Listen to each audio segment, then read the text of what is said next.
നമുക്കിതിനെ തൊലി കളഞ്ഞ് കട്ട് ചെയ്തെടുക്കാം.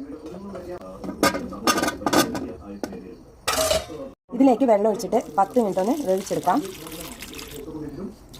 ഇച്ചിരി ഉപ്പിട്ട് കൊടുക്കുന്നുണ്ട്. ചെറിയ ഉള്ളി, ഒരു കറിവേപ്പില, കുറച്ച് പച്ചക്കുരുമുളക്, കാന്താരി, തേങ്ങ ഇതെല്ലാം ചേർന്നിട്ടൊന്ന് മിക്സിയിലിട്ട് ചെറിയ തരിതരിപ്പായിട്ട് അരച്ചെടുക്കാം. ഇപ്പം ഏകദേശം ഒരു പരുവത്തിൽ വെന്ത് വന്നിട്ടുണ്ട്. ഇതിന് നമുക്കൊരു ബൗളിലേക്ക് മാറ്റാം. ഈ ഒരു പാനിലേക്ക് വെളിച്ചെണ്ണ ഒഴിച്ചു കൊടുക്കാം. കടുക്, പച്ചമുളക്,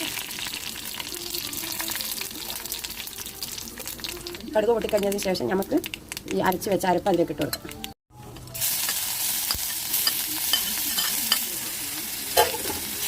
നന്നായിട്ടൊന്ന് മിക്സ് ആക്കി കൊടുക്കാം. മിക്സിങ്ങിലേക്ക് വേവിച്ച് വെച്ച പഴം ചേർത്ത് കൊടുക്കാം. നല്ലതുപോലെ ഒന്ന് മിക്സ് ആക്കി കൊടുക്കാം. നല്ലൊരു സ്മെല്ലൊക്കെ ഉണ്ട്.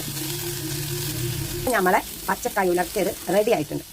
ഇത് വെറുതെ കഴിക്കാനും ചോറിൻ്റെ ഒക്കെ കഴിക്കാനൊക്കെ നല്ല ടേസ്റ്റാണ്.